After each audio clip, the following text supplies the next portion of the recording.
Once again good morning everyone. बहुत important topic है ये, setting up a business enterprise.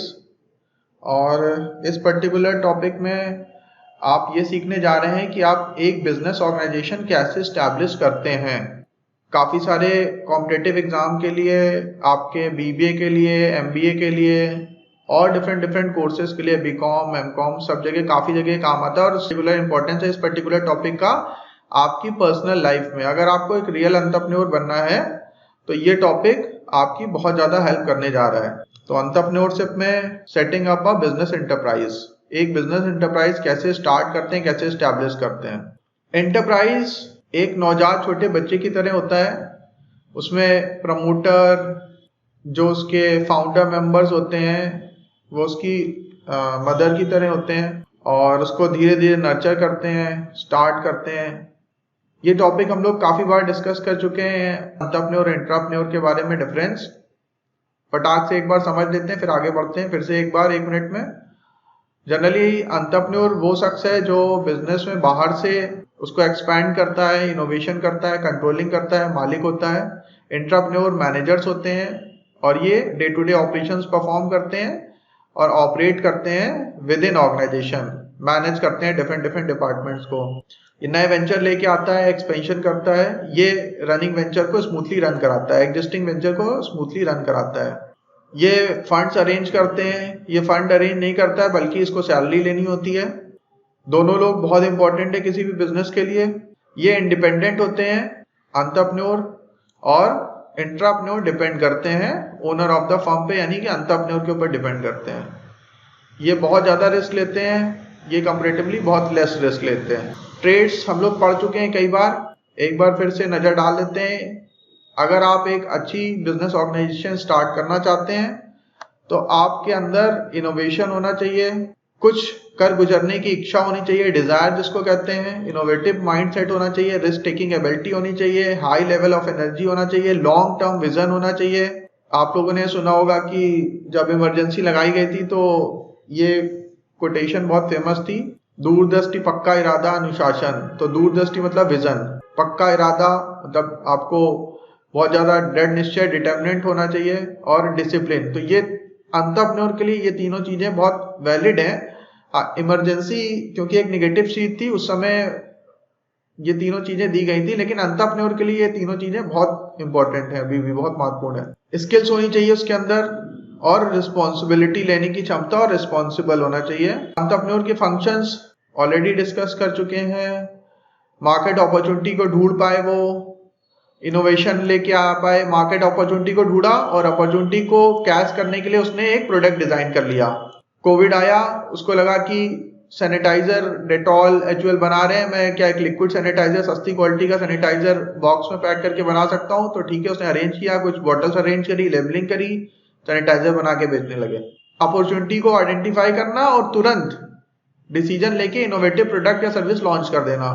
Calculative risk लेना जरूरी होता है, लेकिन हमें ब्लाइंड रिस्क नहीं लेना है। एंटरप्रेन्योर, एक अच्छा एंटरप्रेन्योर वही है जो कैलकुलेटिव रिस्क ले, जो भी एग्जिस्टिंग रिसोर्सेज हैं उसके पास, उनको ऑप्टिमली यूटिलाइज करें, सभी रिसोर्सेज को परफेक्टली आपस में कोऑर्डिनेट करें और फिर वो अच्छे से और अपॉर्चुनिटी ढूंढे और अपने बिजनेस को तेजी से रन कराता रहे। Entrepreneurial decision in setting of business enterprise, ये सबसे इंपॉर्टेंट है। इसकी आप स्क्रीनशॉट भी ले सकते हैं स्लाइड की।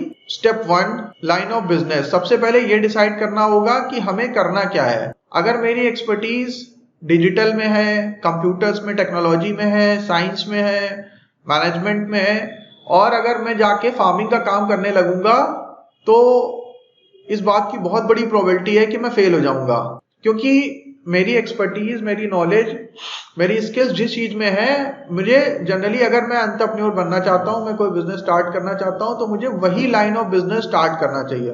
दूसरा स्टेप ये है कि मुझे ये डिसाइड करना है, जब मैंने ये डिसाइड कर लिया कि कौन सी प्रोडक्ट या सर्विसेज मुझे ऑफर करनी है, रिसर्च करने के बाद फिर मुझे ये डिसाइड करना है कि मेरी बिजनेस का साइज क्या होगा, साइज क्या होना चाहिए यूनिट का, किस तरह की यूनिट बनानी है। वो डिपेंड करेगा कि पहली बात, प्रोडक्ट और सर्विसेज जो मैं ऑफर कर रहा हूं वो कैसा है। जैसे मैं एक बहुत अच्छा एग्जांपल आपको देता हूं, वो ब्रोकिंग बिजनेस का। तो ब्रोकिंग बिजनेस जो पहले चलता था उसमें जनरली कंसेप्ट ये था कि आपको ब्रोकिंग बिजनेस मतलब अगर आपने शेयर स्टॉक मार्केट में जो ब्रोकर्स होते हैं जैसे आनंद राठी, शेर Khan, HDFC securities, ICICI direct, ये सब ब्रोकर्स हैं। तो अगर उनको अपना बिजनेस करना होता था तो क्या करते थे, हर एक शहर में जाते थे, वहां पे अपनी अलग अलग लोकेशन में ब्रांच ओपन करते थे, वहां पे उनके सेल्स एग्जीक्यूटिव होते थे, डीलर्स होते थे, ब्रांच मैनेजर होता था जो कस्टमर एक्विजिशन करता था, उनका डीमैट और ट्रेडिंग अकाउंट ओपन करता था और साथ ही साथ क्रॉस प्रोडक्ट भी बेचता था, उनको दूसरे फाइनेंशियल प्रोडक्ट भी बेचता था। लेकिन एक नया कंपनी आया जीरोधा, उसने क्या किया, एक छोटा सा ऑफिस बनाया, कुछ एक्सपर्ट लोगों की टीम रखी, पूरे देश में कोई ऑफिस नहीं, सिर्फ एक मेन ऑफिस, और सॉफ्टवेयर डेवलप किए, पोर्टल बनाया और टेक्नोलॉजी की हेल्प से पूरे देश में छा गए। और अब इस समय सबसे ज्यादा उनका वॉल्यूम हो रहा है। बाकी सारी कंपनियां सब जिन्होंने अपनी बहुत सारी ब्रांचेस ओपन कर रखी थी, बहुत ज्यादा कॉस्ट थी उनकी, वो सब अब स्ट्रगल कर रही हैं क्योंकि उन्होंने बहुत लो प्राइस पे अपने प्रोडक्ट्स ऑफर कर दिए। तो हमें ये देखना पड़ेगा कि अगर हम कोई बिजनेस कर रहे हैं, कोई एग्जिस्टिंग बिजनेस को कर रहे हैं और उसको नए तरीके से कर रहे हैं, तो अगर हम छोटा साइज रखेंगे अपने बिजनेस का, अपनी जो फिक्स कॉस्ट है उसको जितना मिनिमम से मिनिमम रखेंगे, जितना हम ऑटोमेशन में रखेंगे प्रोजेक्ट को और अपने बिजनेस को, हमारी प्रॉफिटेबिलिटी और हमारी सर्वाइवल के चांस उतने ही ज्यादा होंगे। अगर हमने एकदम से स्टार्टिंग में ही बहुत ज्यादा खर्चे कर दिए, बहुत ज्यादा ब्रांच लगा दी, बहुत ज्यादा फिक्स कॉस्ट बियर कर ली, तो फिर हमारा सस्टेन करना बड़ा मुश्किल होगा। और हमें पता है कि 100 में से 97-98 स्टार्टअप फेल हो जाते हैं, यानी कि 100% में सर्वाइवल के चांस सिर्फ 2-3% ही होते हैं स्टार्टअप्स के। फिर हमें थर्ड स्टेप पे ये डिसाइड करना है कि हमें लोकेशन कौन सी लेनी है बिजनेस की। जैसे कि अगर किसी को हर्बल प्रोडक्ट्स बनाने हैं, फार्मा से रिलेटेड प्रोडक्ट्स बनाने हैं, तो वो जनरली उत्तराखंड में अपनी फैक्ट्री बनाएगा, वो राजस्थान या गुजरात में अपना प्लांट नहीं बनाएगा।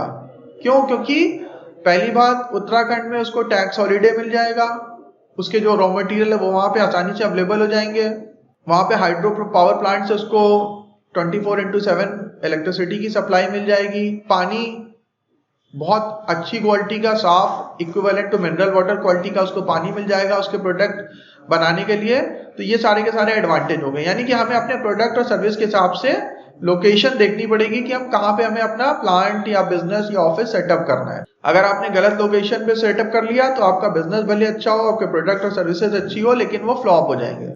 फिर उसके बाद हमें ये डिसाइड करना है कि हमें कौन से किस फॉर्म में बिजनेस करना है। फॉर्म ऑफ ऑर्गेनाइजेशन क्या होना चाहिए, फॉर्म ऑफ ओनरशिप क्या होना चाहिए, यानी कि हमें प्रोप्राइटरशिप बिजनेस करना है। अगर एक कोई छोटा टेक्निकल बेसिस, मानी कि अगर आप एक यूट्यूबर बनना चाहते हैं तो यूट्यूबर बहुत पैसे कमा सकता है। ऐसे टेक्निकल गुरुजी है संदीप महेश्वरी, उन्होंने मोनेटाइज नहीं किया अपने चैनल को। तो ये लोग, डॉक्टर विवेक बिंद्रा है, 15 मिलियन, 20 मिलियन, 25 मिलियन सब्सक्राइबर हैं इनके पास, और वो दिन का 10-10, 15-15, 20-20 लाख रुपए कमा रहे हैं पर डे का। तो वो फॉर्म आप प्रोप्राइटरशिप फॉर्म रख सकते हैं, क्योंकि उसमें आपको बहुत बड़ी टीम की रिक्वायरमेंट नहीं है, और जो आपको टीम चाहिए भी वो भी आपने हायर कर ली। आपको किसी को पार्टनर बनाना या कोई लिस्ट कराने की जरूरत नहीं है अपनी कंपनी को। तो अगर आप इस तरह का कोई काम करना चाहते हैं, आप कोई कंसल्टेंट हैं, आप कोई CA प्रैक्टिशनर हैं, आप डॉक्टर हैं, आप लॉयर हैं, तो आप इस तरह की जो फॉर्म है वो आप प्रोप्राइटरशिप के फॉर्म में रन करा सकते हैं। लेकिन आपको कोई ऐसा बिजनेस करना है जिसमें आपको कई तरह की स्किल्स चाहिए और उसमें पैसे की भी रिक्वायरमेंट है, तो उसमें आपको फिर पार्टनर्स ढूंढने पड़ेंगे। फिर अगर आपको कोई बहुत बड़ा बिजनेस करना है, मान लीजिए कि आपको एक कार मैन्युफैक्चरिंग प्लांट लगाना है, तो वो प्रोप्राइटरशिप में नहीं हो सकता, पार्टनरशिप में भी नहीं हो सकता। उसके लिए फिर आपको ज्वाइंट स्टॉक कंपनी बनानी पड़ेगी, उसमें बहुत पैसा लगेगा, कई हजार करोड़ के इन्वेस्टमेंट्स होंगे, क्योंकि आपको ग्लोबल लेवल पे भी अपने प्रोडक्ट्स को बेचना है, बड़े लेवल पे मार्केटिंग करनी है, तो वो प्रोडक्ट का बनाने का, रिसर्च करने का, मैन्युफैक्चरिंग का कॉस्ट बहुत ज्यादा होगा।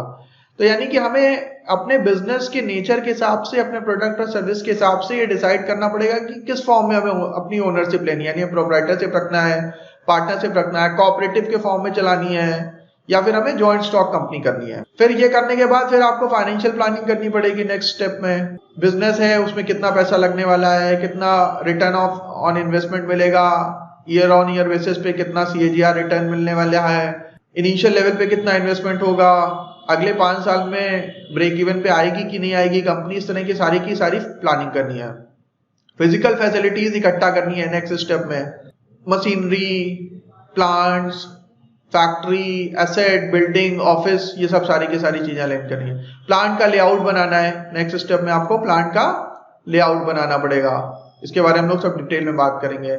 इंटरनल ऑर्गेनाइजेशन सेट करनी पड़ेगी, कौन कौन से डिपार्टमेंट होंगे, HR डिपार्टमेंट चाहिए, अकाउंट डिपार्टमेंट चाहिए, ये सब सारे के सारे इंटरनल ऑर्गेनाइजेशन, इंटरनल डिपार्टमेंट्स बनाने पड़ेंगे। CEO कौन होगा, आपका सुपरवाइजर कौन होगा, ये सब सारी चीजें आपको डिसाइड करनी पड़ेगी। फिर आखिरी पॉइंट आएगा, इन सब डिपार्टमेंट के लिए मैन पावर यानी पर्सनल, लेबर, अकाउंटेंट्स, मार्केटिंग के लोग, ये सब सारे के सारे आपको हायर करने पड़ेंगे। तो ये पूरा 9 स्टेप का प्रोसेस है आपको किसी भी बिजनेस को स्टार्ट करने के लिए, सेटअप करने के लिए।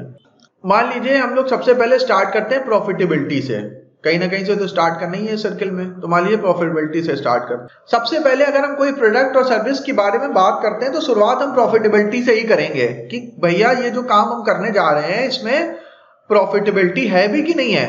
मतलब मान लीजिए जो डिटर्जेंट बनाने जा रहे हैं, अगर आपको कोई ये बताए कि डिटर्जेंट बनाने में कोई फायदा ही नहीं है तो आप डिटर्जेंट बनाएंगे?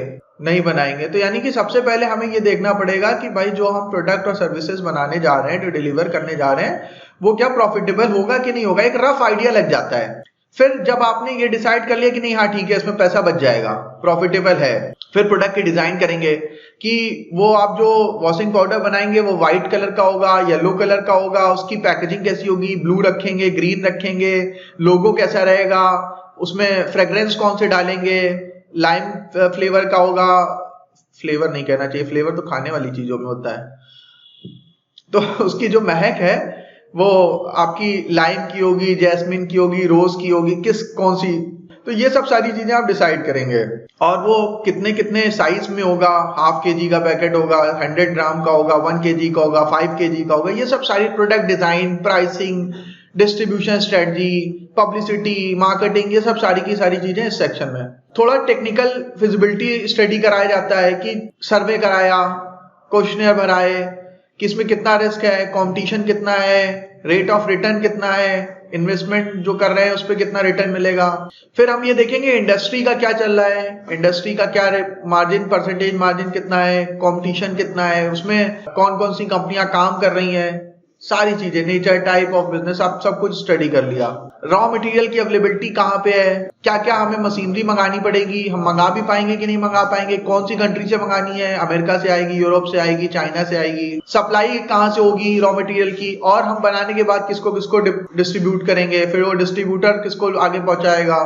तो ये सब सारी की सारी चीजें हम लोग किसमें देखते हैं, लाइन ऑफ बिजनेस में। फर्स्ट पॉइंट है हमारा line of business, first point. तो फर्स्ट पॉइंट हम लोगों ने समझ लिया, ये आता है लाइन ऑफ बिजनेस में, बिजनेस के बारे में सारी बेसिक जानकारी। सेकंड क्या होगा, साइज ऑफ यूनिट। अब आपने अगर ये डिसाइड कर लिया कि आपको एक पर्टिकुलर प्रोडक्ट बनाना है, फॉर एग्जांपल वॉशिंग पाउडर बनाना है, तो वॉशिंग पाउडर बनाने के लिए आपको बहुत बड़े प्लांट की जरूरत नहीं है, बहुत भयानक टेक्निकल लोगों की जरूरत नहीं है। अगर आपको बेसिक केमिकल का थोड़ा ज्ञान हो, थोड़ी केमिस्ट्री आती हो और इस तरह की थोड़ी छोटी मोटी जानकारी हो, जैसे मैंने एक बार देखा था, एक मेरे अंकल थे, उन्होंने तो बहुत ज्यादा पढ़ाई भी नहीं करी थी, हाई स्कूल या इंटर तक ही पढ़ाई करी थी, गांव में बहुत पहले की बात है। अब वो अपने घर की छत पर डिटर्जेंट बनाते थे और उसको वो पैक करते थे बना के, और उसके बाद खुद ही दुकान पे जाके सैंपल लेके आते थे और उसको आगे काम करते थे। तो अब आप ये सोचो कि, और शायद यही चीज करी थी करसन भाई ने भी अपने घर पे बनाना शुरू किया, फिर उसको सब लोगों को दिया, आस पड़ोस के लोगों को दिया, घर पे इस्तेमाल किया, लोगों को अच्छा लगा, फिर उन्होंने दुकानों में दिया, उन लोगों से डिमांड आई, फिर उन्होंने उसको बढ़ाते निरमा वॉशिंग पाउडर पूरे देश में, दुनिया में फेमस हो गया। तो हमें पता है कि इसको बनाने के लिए बहुत बड़े साइज की जरूरत नहीं है, हमें एक रफ एस्टिमेट निकालेंगे कि हाँ कितना हमें पहली बार में हम कितने केजी बनाएंगे, मान लीजिए 100 केजी बनाना है, पैकिंग क्या करनी है, कितने स्केल पे बनाना है, क्या हेल्प लेनी है, कौन सा पाउडर लाना है, सोडा कितना लाना है, कौन सा केमिकल मिलाना है, कलर के लिए कौन सा मिलाना है, सब करके बेसिक चीजें। तो साइज ऑफ द यूनिट, यानी सेकंड स्टेप में हम डिसाइड करेंगे हमारे यूनिट का साइज क्या होगा।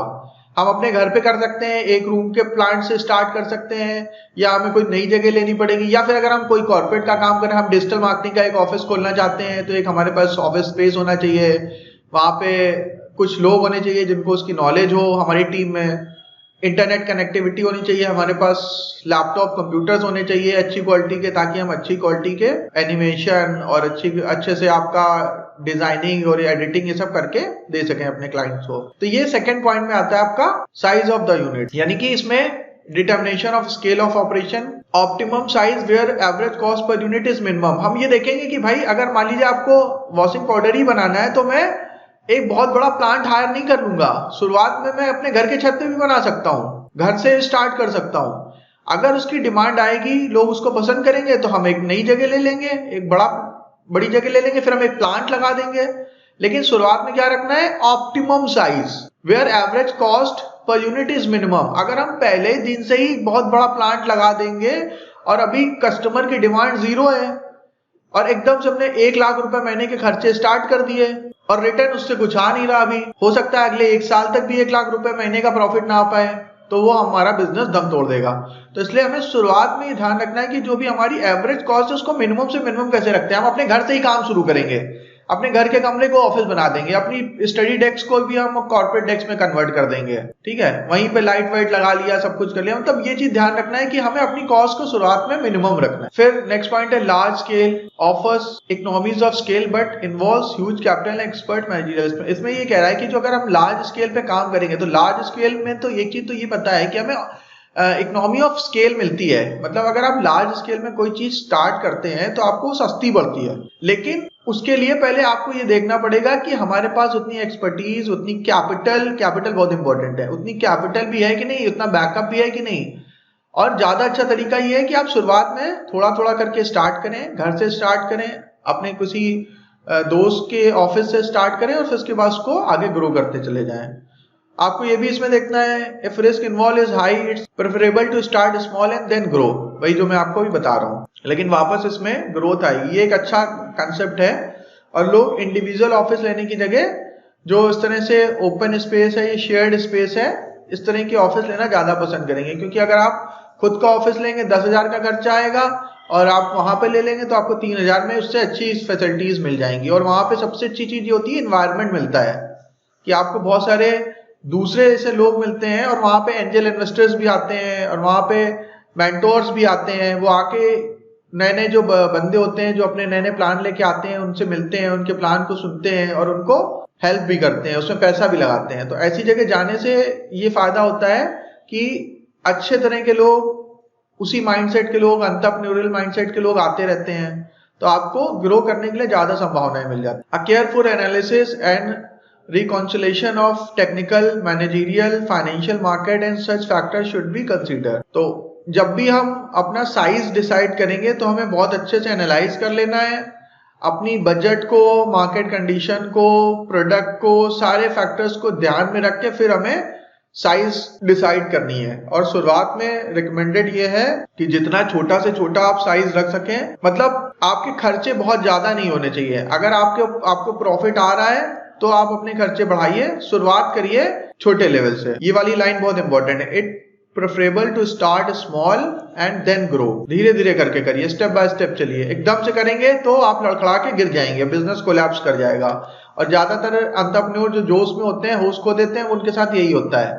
एकदम से गए, बहुत सारे ऑफिस ले लिए, ये कर लिया, वो पैसा लगा लिया, घर से पैसा ले लिया, लोन पे पैसा ले लिया, बाद में रो रहे हैं फिर बैठ के। ऐसा नहीं करना चाहिए। लोकेशन ऑफ बिजनेस के बारे में हम लोग अभी डिस्कस किया था। एग्जांपल हम लोग ने लिया था कि जैसे पतंजलि ने अपना प्लांट उत्तराखंड में लगा रखा है, हिमालय या इस तरह के जो हर्बल प्रोडक्ट्स हैं, जो फार्मेसी कंपनियां हैं, उन्होंने कई सारी कंपनियों ने अपने प्लांट जो है वो उत्तराखंड में लगा रखे हैं। क्यों?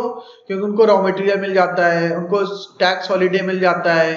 वहां पे स्टेट गवर्नमेंट ने स्पेशल इकोनॉमिक जोन बना रखे हैं, SEZ बना रखे हैं, जिससे उनको फायदा मिलता है। लैंड एक्विजिशन करके वहां की गवर्नमेंट दे देती है। तो हमें ये ध्यान रखना है कि हमारा जहां पे भी लोकेशन हो बिजनेस का, वहां पे हमें इस तरह की फैसिलिटीज मिल जाए, अच्छे सस्ते दामों पे लैंड मिल जाए, 24/7 इलेक्ट्रिसिटी एंड वाटर सप्लाई होनी चाहिए, लॉजिस्टिक की सुविधा होनी चाहिए, वहां पे skilled worker, man power available होनी चाहिए, ये सब सारी चीजें, रॉ मटेरियल की अवेलेबिलिटी होनी चाहिए, और मार्केट भी बहुत दूर नहीं होना चाहिए। और अगर दूर भी हो तो फिर ट्रांसपोर्टेशन की सुविधा होनी चाहिए। जैसे कि ऑटो हब डेवलप हो गया है हरियाणा के मानेसर में, कि वहां पे एक कंपनी गई, फिर दूसरी गई, फिर वहां पे सारी एंसिलरी यूनिट्स भी आ गई। एंसिलरी मतलब जो कंपोनेंट सप्लाई करती हैं मेन यूनिट को, मारुति को, हुंडई को, जो कंपोनेंट सप्लाई करते। फिर वर्कर्स भी वहीं पे आके रहने लगे, कॉलोनी बन गई, मार्केट बन गई, स्किल्स लोग भी आ गए, वहां पे बिल्डर्स आ गए, उन्होंने बड़ी बड़ी बिल्डिंगें बना दी। फिर वहां पे इंजीनियर्स भी आके रहने लगे, एक्सपर्ट्स भी आके रहने लगे। तो ये सब पूरा एक क्लस्टर डेवलप हो गया। और चाइना दुनिया में वर्ल्ड्स फैक्ट्री के नाम से फेमस इसीलिए है क्योंकि वहां पे क्लस्टरिंग है। वहां पे एक एक शहर डेडिकेटेड है एक एक प्रोडक्ट के लिए। आपको मोबाइल चाहिए, ये पर्टिकुलर शहर में आपको सारे मोबाइल से रिलेटेड चीजें मिल जाएंगी। आपको लैपटॉप कंप्यूटर से बात करनी है इस पर्टिकुलर शहर के इस लोकेशन में, आपको सारा कंप्यूटर से रिलेटेड सामान मिल जाएगा। इस पर्टिकुलर शहर में आपको इलेक्ट्रिक आइटम सारे मिल जाएंगे। तो उस तरह से, जैसे कि अपने यहाँ भी कुछ कुछ है थोड़ा बहुत, जैसे कि अलीगढ़ तालों के लिए फेमस है, और शायद मेरे ख्याल से वो कौन सा फिरोजाबाद है, कौन सा है वो चूड़ियों के लिए बड़ा फेमस है, लखनऊ चिकन के लिए बहुत फेमस है। तो इस तरह से है, लेकिन फिर भी उतना नहीं है। तो ये हमें क्लस्टरिंग करनी पड़ेगी अगर हमें चाइना को और दुनिया को कॉम्पीट करना है, अगर हमें अपने मैन्युफैक्चरिंग में आगे बढ़ना है, और अगर हमें अपनी इकोनॉमी को वर्ल्ड की टॉप इकोनॉमी बनाना है, तो हमें भी क्लस्टरिंग करनी पड़ेगी। हमें भी इस तरह के क्लस्टर डेवलप करने पड़ेंगे जहां पे एक बिजनेस करने से रिलेटेड सारी फैसिलिटीज हों। तो इससे ये होगा कि बहुत आसानी से बिजनेसमैन नया बिजनेस स्टार्ट कर पाएंगे और बहुत सारी चीजें वहीं पे अवेलेबल होंगी, तो सस्ता भी पड़ेगा और हम लोग जो बड़ी बड़ी कंपनियां हैं उनसे कॉम्पीट कर पाएंगे, क्योंकि हमारी प्रोडक्शन कॉस्ट बहुत महंगी होती है। कल मैं एक स्टोर में विजिट कर रहा था तो मैंने देखा वहां पे लिखा था, वो जो प्रोडक्ट्स आए थे, कपड़े वगैरह थे, गारमेंट्स प्रोडक्ट थे, जैकेट, इस तरह की चीजें, उसमें लिखा था मेड इन बांग्लादेश। जब अंग्रेज इंडिया में काम करते थे, उस समय अंग्रेज इंडिया में थे, जब अंग्रेजों ने हमारे देश को गुलाम बना के रखा था, उस समय बंगाल में और भारत में बहुत ज्यादा टेक्सटाइल बहुत ज्यादा फेमस था। यहाँ का जो बुनकर था, हथकरघा उद्योग था, बहुत फेमस था।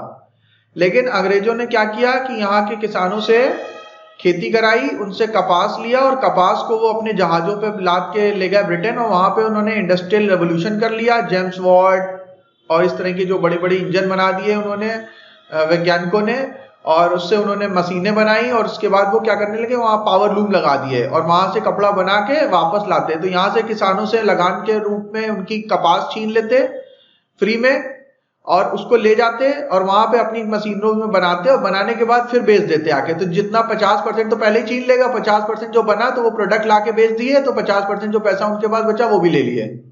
तो इस तरह से देश की 70, 80, 90% वेल्थ वो अपने देश उठा ले जा रहे थे। तो ये चीज को अगर हमें अभी भी ठीक करना है, अभी भी देश में यही हो रहा है। हम लोग सुबह से शाम तक हम विदेशी प्रोडक्ट इस्तेमाल करते हैं। कोई भी चीज, छोटी छोटी चीजें, साबुन, तेल, मंजन तक हम लोग अपनी कंपनी का, अपने देश की बना हुआ नहीं इस्तेमाल कर रहे हैं।